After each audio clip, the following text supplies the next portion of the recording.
मेरी बेटे को ना 3 महीने कंप्लीट होकर चौथे में लगी है, तो 3 महीने जो उसका स्लीप पैटर्न था ना वो बिल्कुल ऐसे था, ऐसे।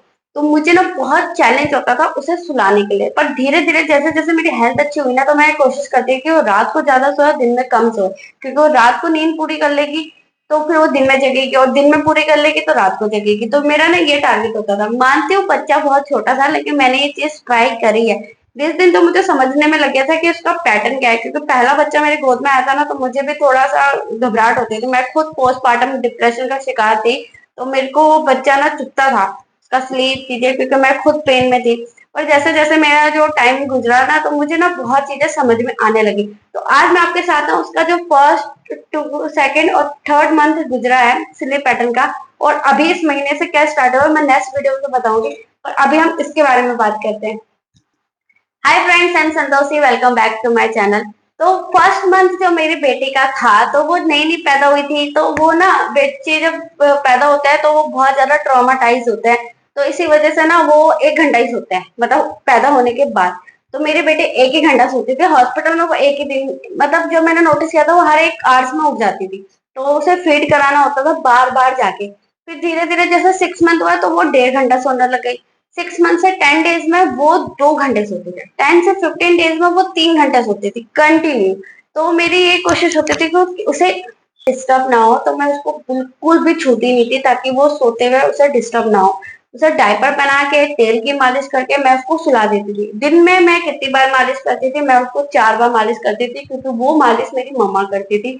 15 दिन तक मैं अपने घर में रही हूँ।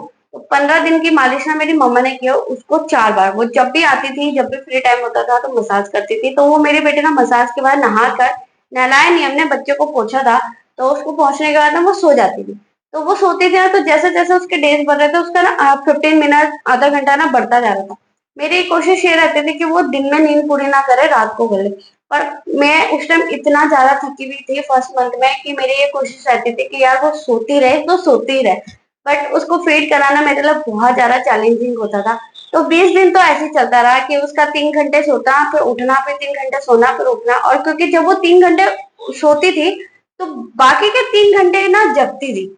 मतलब उसका यही होता था, 3 घंटे जगना, 3 घंटे सोना। मतलब अगर वो 6 बजे उठी है, तो वो 9 बजे जाके सोएगी। तो 3 घंटे वो जगती जगती थी, क्योंकि बच्चा जैसे उठता है ना वैसे ही सोता है। ये चीज मुझे रह के पता चली है धीरे धीरे।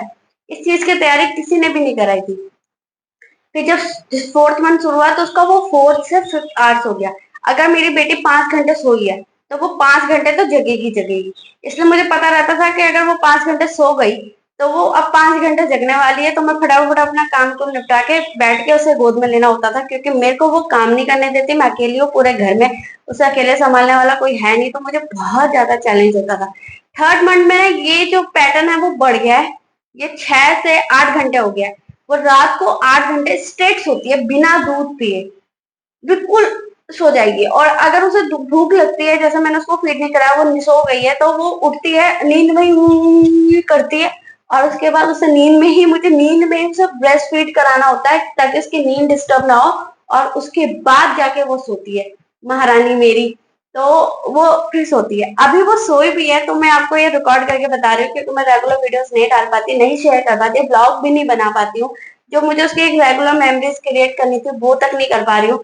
तो मेरे लिए बहुत ज्यादा चैलेंज होता है। पर मैंने सोचा ये चीजें मैं भूल जाऊं, उससे बेहतर है कि मैं आप लोगों के साथ शेयर करूं। खुद की वीडियोस बाद में देख के मुझे ध्यान रहेगा कि मैंने अपनी बेटी के लिए कितना चैलेंज फेस किया। तो मेरे लिए 3 महीने की जर्नी बहुत ज्यादा कॉम्प्लिकेटेड थी। और दूसरी चीज मैं आपके साथ बताती हूँ कि बेबी के जो मसाज का टाइम होता था, स्टार्टिंग में तो हमने खूब किया, मैंने खूब किया, मेरी मम्मा ने खूब किया। 15 दिन जब मैं मायके में थी, तो 4 घंटे 5 घंटे रेगुलर करती थी। बट मैं उसको दिन में 2 बार मसाज करती थी, मतलब सुबह और शाम को। मतलब जैसी मसाज किया उसको नहला दिया और वो सो गई। तो इस चीज का मुझे बहुत ज्यादा फायदा हुआ। और मैं एक चीज और आपके साथ शेयर करती हूँ कि मैं उसे जगाने के लिए क्या करती थी। तो जगाने के लिए मैं उसके साथ क्या करती थी ना, आप लोगों को बुरा लगेगा और मुझे खुद को लगता है, मैं उसे डायपर नहीं पहनाती। मैं उसे बिल्कुल डायपर नहीं पहनाती हूँ, क्योंकि गर्मी हमारे यहाँ बहुत ज्यादा हो रही थी। मई का महीना था, अप्रैल मई जून, ये 3 महीने बहुत गर्मी रही है, बहुत ज्यादा। अब तो जुलाई का चल रहा है, यहाँ बरसात हो रही है, तो थोड़ा ठंडा रहता है मौसम। लेकिन इतनी भयंकर गर्मी चल रही थी तो मैं उसको डायपर पहनाती ही नहीं थी। मैंने वो बेटा तो नंगी रहे, कोई दिक्कत नहीं, वैसे भी हमारे यहाँ कोई आता जाता है नहीं तो मैं ज्यादा प्रॉब्लम होती नहीं। तो मैं उसको किसी भी तरीके से डायपर नहीं पहनाती थी। मैं उसको क्या करती थी, या तो खुला रखती थी या फिर लंगोट पहना के रखती थी। जो पतली लंगोट है जो मैंने आपको वीडियोस में भी दिखाई है वो पहनाती थी। उससे वो ढकी भी रहती थी। और क्योंकि जितनी बार वो गीला होती थी ना, कभी कभी तो नींद में पेशाब में लेटी रहती थी, कि मुझे पता भी नहीं चलता था अगर मैं इधर उधर बिजी हूँ तो मेरे को ना बहुत ज्यादा प्रॉब्लम होती थी। मुझे बीच बीच में चेक करना पड़ता था कि मेरी बेटी उठी है या नहीं उठी है। तो ना मैं बार बार चेक करने जाती थी कि वो उठी या नहीं उठी है, क्योंकि उसको ना हिला के देखना पड़ता है कि वो उसने टॉयलेट करी कि नहीं। इतनी भयंकर गर्मी में ना वो उसी में लेटी रहती है। तो बेबी को ना आपको बार बार चेक करना होता है। मेरे ही बेटे के साथ तो मुझे ये चीजें बार बार दोहरानी पड़ती है। और दूसरी चीज मैं आपके साथ शेयर करती हूँ कि जो उसके कपड़े थे मैंने कॉटन के यूज किया है। मेरी बहुत सी ब्लॉग में आपने देखा होगा, तो मैंने इस टाइम में ये कॉटन की पहन रखी है मैक्सी। इसी कपड़े का वो फैब्रिक होता था।